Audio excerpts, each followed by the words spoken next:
bonjour, donc, je suis directrice du réseau de santé RESRIP. On va voir ce qu'est ce réseau de santé.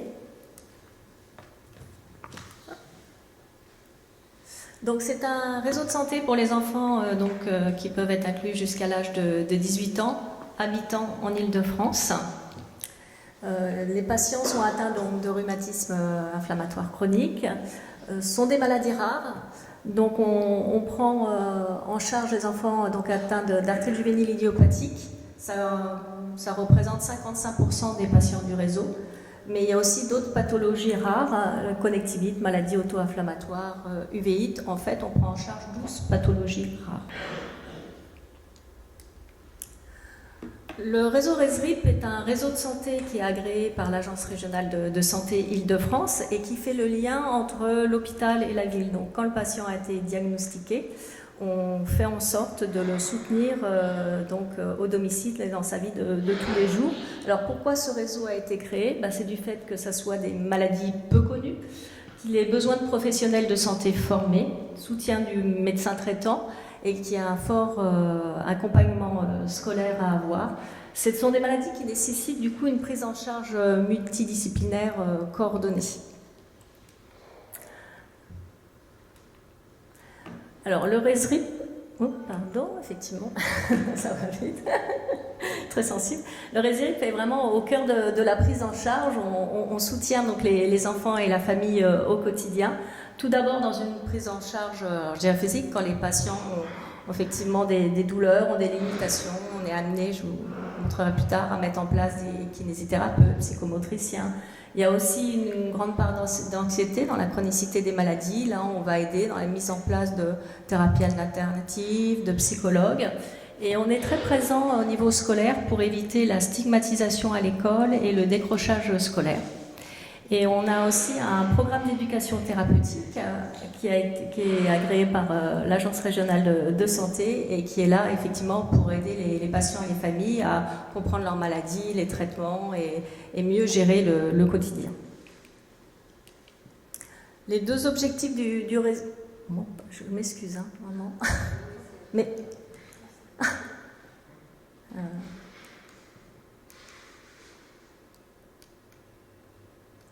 Très sensible.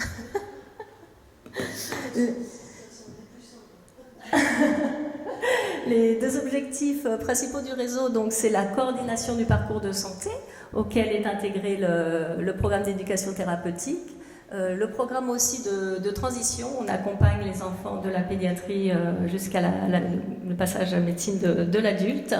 Et on accompagne aussi les professionnels de santé. Alors, qu'est-ce qu'on appelle la coordination du parcours de santé? C'est tout d'abord dans le réseau, c'est rechercher les professionnels de santé formés au plus près du domicile, faire le lien entre tous ces professionnels de santé avec le médecin traitant et avec le médecin référent. C'est aussi une aide à la compliance, traitement, aider aussi pour les rendez-vous. Donc très présent dans la scolarité et le TP dont je vous parlerai plus tard. Tout à l'heure, on parlait de l'école, comme quoi on était vraiment présent et on voulait soutenir les enfants au niveau de la scolarité parce que c'est leur quotidien, c'est là où ils passent le plus de temps. Alors, qu'est-ce que nous faisons? Déjà, nous aidons dans la rédaction du projet d'aide individualisée, le PAI, et puis nous faisons en sorte de s'assurer de sa mise en place. Alors, je ne sais pas si vous connaissez le PAI, on peut vous poser des questions tout à l'heure. On a fait énormément de contacts avec l'école, donc les infirmières du réseau téléphonent avec aux infirmières scolaires, aux médecins scolaires, voir le directeur. Et puis quand la compréhension demeure, on fait aussi à ce moment-là des réunions pluridisciplinaires, des réunions éducatives, où là il y a en général soit le médecin, soit l'infirmière scolaire, il y a le directeur, le professeur principal. Il peut avoir aussi la référente MDPH, il peut avoir une ergothérapeute qui se présente, dans le but d'aménager finalement le parcours scolaire de l'enfant. Ça peut être aménagement aussi d'un emploi du temps, ça peut être en lui donnant une salle pour qu'il puisse se reposer, ce qui lui permet de rester la journée entière au lieu de rentrer à la maison. Donc voilà, on est vraiment là pour faire en sorte que sa vie scolaire soit comme celle de ceux qui n'ont pas effectivement ces pathologies. On met aussi en place des professeurs à domicile, parce que ce sont maladies chroniques, donc des absentéismes réguliers, non pas continus, mais c'est souvent plusieurs journées, voire une journée par semaine. Et il est difficile du coup, quand on n'arrive pas à récupérer aussi les cours, on n'arrive pas à suivre finalement ce qui s'est fait en classe à ce moment-là. Très difficile d'avoir le parcours scolaire finalement qui est, je dirais, simplifié comme les autres. Et on est là, dans ces cas, pour mettre en place des professeurs qui viennent à domicile, pour attraper les cours, pour expliquer et pour pouvoir avoir sa scolarité la plus normale possible. On est là aussi pour aider dans l'aménagement du sport et dans les examens. Donc au niveau scolaire, la demande est de 20% à peu près des patients de notre cohorte dans le réseau, ce qui fait une demande de 40% des patients qui sont inclus chaque année. Donc on voit que c'est important et qu'il y a vraiment besoin de soutenir les enfants à l'école.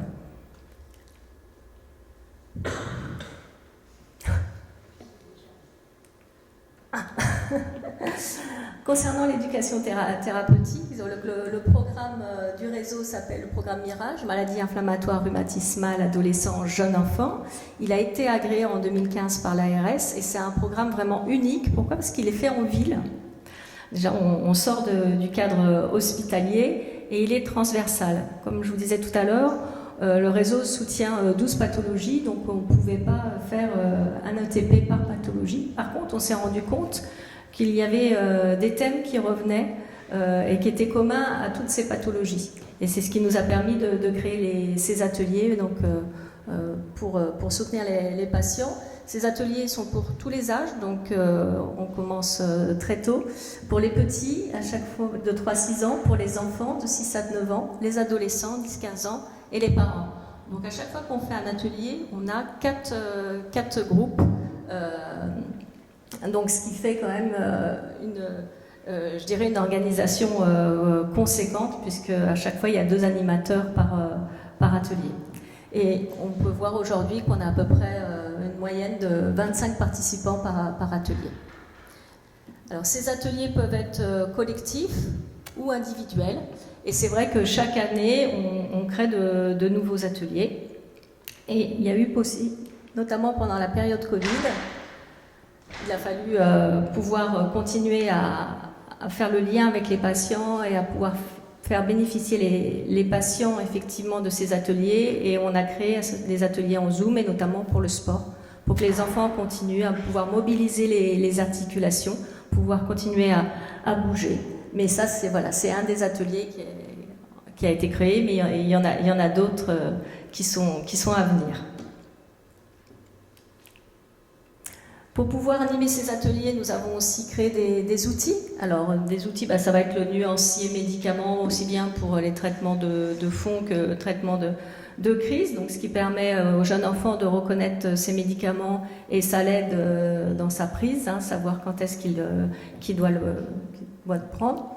Il y a eu notamment le jeu de rime qui est équivalent d'un jeu de loi et qui reprend tout le thème vu pendant les ateliers pour voir effectivement si parents, enfants ont pu effectivement comprendre ce qui a été transmis lors de ces ateliers et lors du partage entre parents et enfants.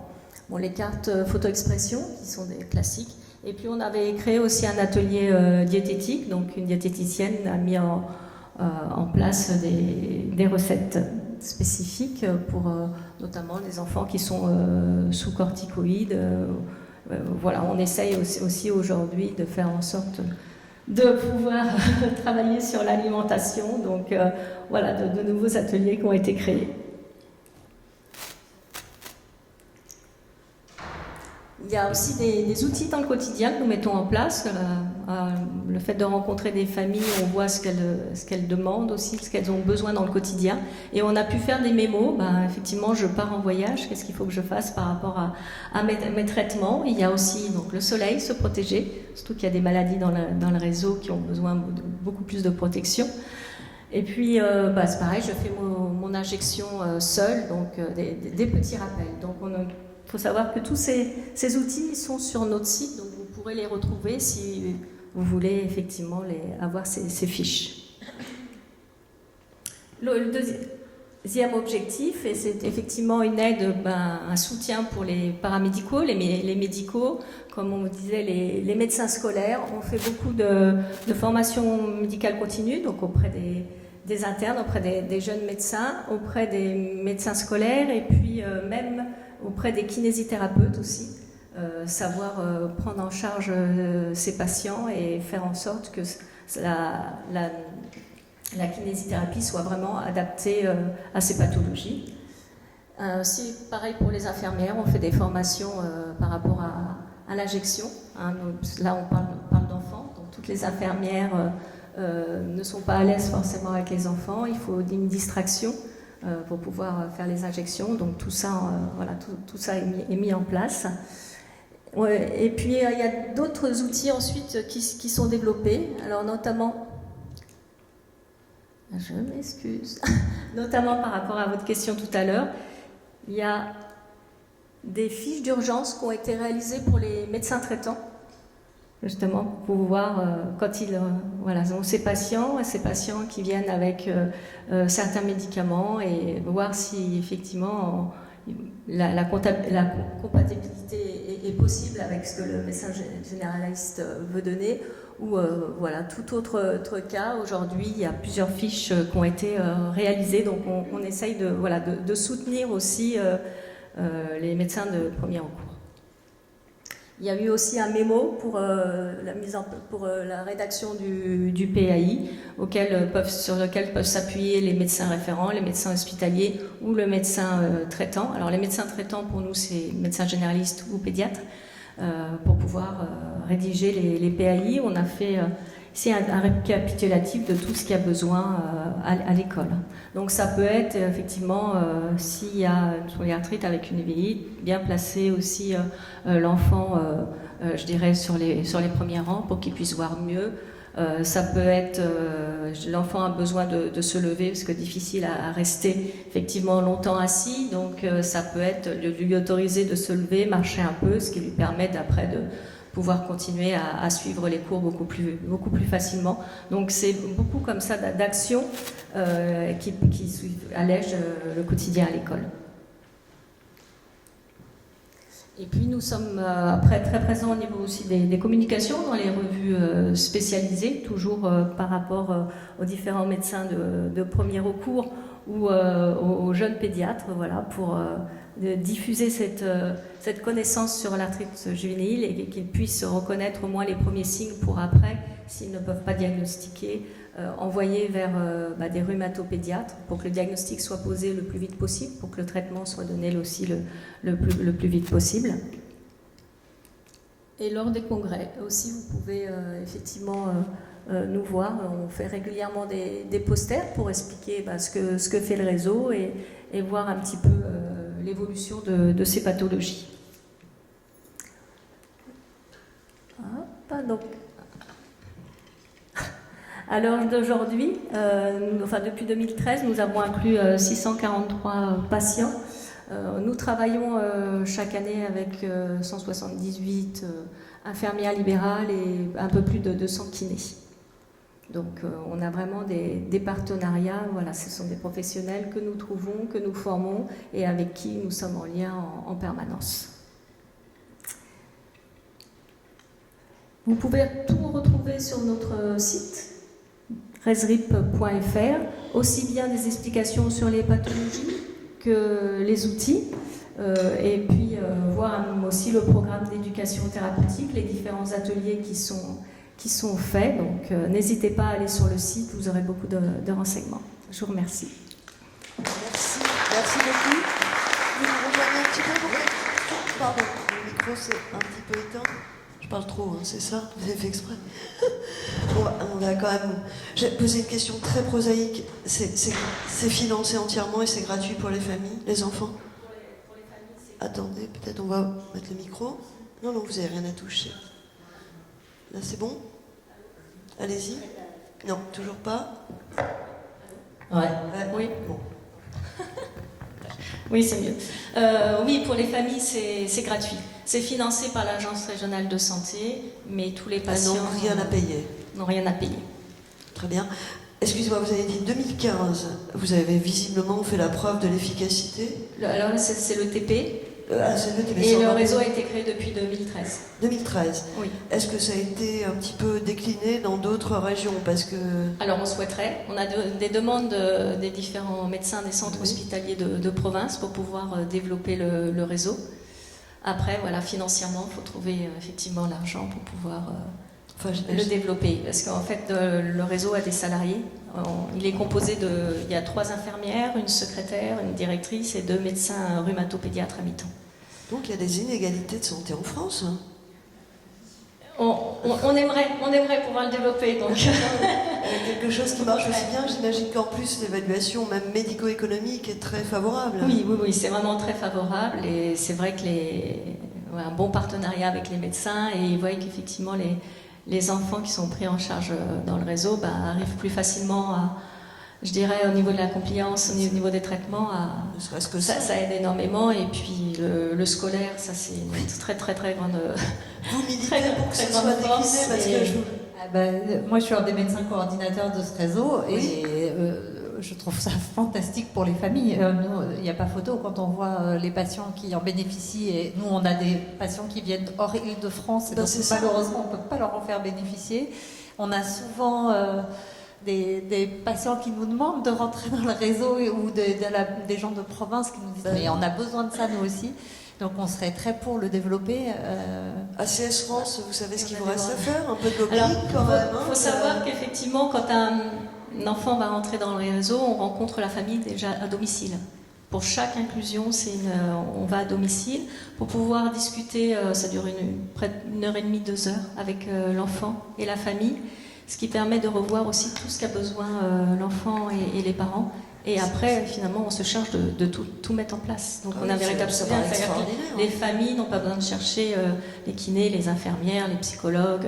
Voilà, on les trouve. Après, bien évidemment, on donne les coordonnées. C'est à la famille de faire le démarche pour prendre le rendez-vous. Mais enfin, vous mâchez quand même vraiment le travail. Voilà, mais tout est fait. Et il y a un relais après, même social s'il y a besoin. Enfin voilà, en fait, on est là vraiment en soutien. Il faut que ça soit décliné partout en France. Oui, Franck Gérald. C'était ma question. Le réseau, il est en Île-de-France. Il est qu'en Île-de-France parce qu'il est financé par l'ARS Île-de-France. D'accord. Aujourd'hui, effectivement... Alors, comment faire pour développer Alors, il va falloir qu'on rencontre les ARS des différentes régions. Et après, à voir si les ARS souhaitent ou pas développer, décliner ce réseau. Nous pourrions le faire ensemble, en fait. Alors après, à voir effectivement les possibilités. Nous sommes ouverts. Il faut savoir que les réseaux, initialement, c'était pour les pathologies fréquentes. Hein. C'était novateur de leur dire qu'il fallait ouvrir pour des pathologies rares. C'était une grande bataille parce que c'est plus fait pour l'Alzheimer, le Parkinson, le diabète, les réseaux. Voilà. Je ne pense pas que ce soit aussi développé que ça, même pour ces pathologies. D'ailleurs, j'étais en train de me dire, on devrait peut-être les développer même pour les adultes, parce que beaucoup se plaignent de ces liens avec la ville, d'être abandonnés en ville, etc. Et ça concerne bien d'autres pathologies. Alors là, vous décrivez dans une situation plus de pénurie un peu de professionnels libéraux. C'est vraiment à décliner. Oui, tout à fait. Je crois que Yannis, si vous voulez poser une question derrière aussi.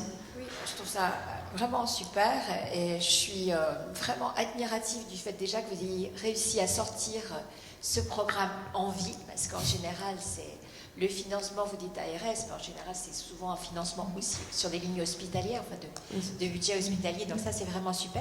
Alors, juste en fait, c'est la présidente du centre de référence de ces maladies au Kremlin-Bicêtre qui a eu cette idée.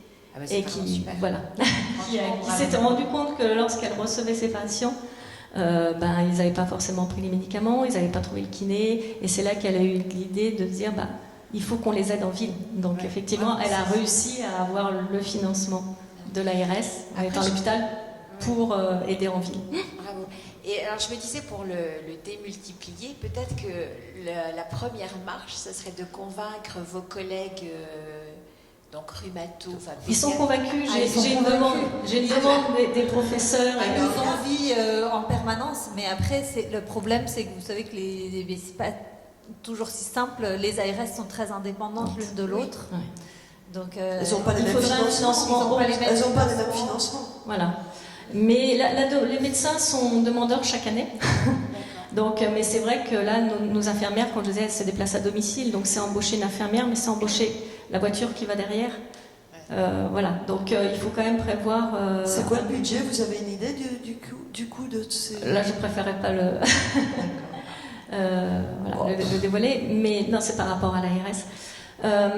Mais voilà, c'est vrai que bon, après on peut commencer avec une seule infirmière, comme on a commencé nous. Hein. On commence avec une seule infirmière et puis on développe au fur et à mesure.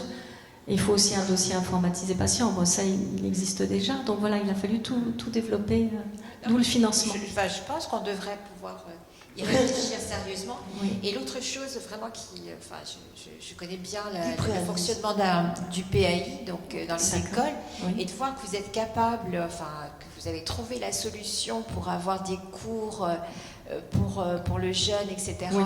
pour pas qu'il soit déscolarisé. Je trouve ça extraordinaire. Alors, c'est des professeurs bénévoles ou comment? C'est des professeurs, oui, c'est sur la base du volontariat pour le SAPAD, effectivement. Ils sont rémunérés après par l'éducation nationale, mais c'est du volontariat. Donc, il faut trouver les professeurs qui veulent bien se déplacer aussi à domicile. Ça se fait souvent à domicile, donc C'est pas bénévole, ce n'est pas bénévole. Non, c'est pour ça que c'est du volontariat et rémunéré par l'éducation. Après, on travaille avec d'autres organismes, nous, où il y a vraiment des professeurs bénévoles. Oui. Donc on complète en fait. Encore bravo. On complète, on fait les Et deux. à vous, association, quand même, de faire ce qu'il faut pour que ça bénéficie à l'ensemble des patients en France. Oui, je comprends ton message. Oui. Aussi. Et je dois féliciter votre prestation déjà.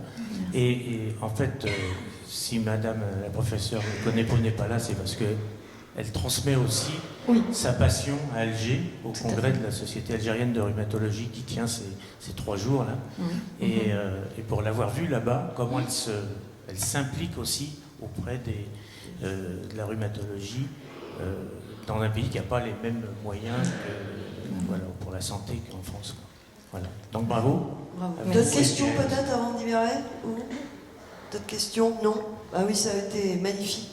Félicitations vraiment à toutes les deux pour votre travail et l'intérêt de vos interventions.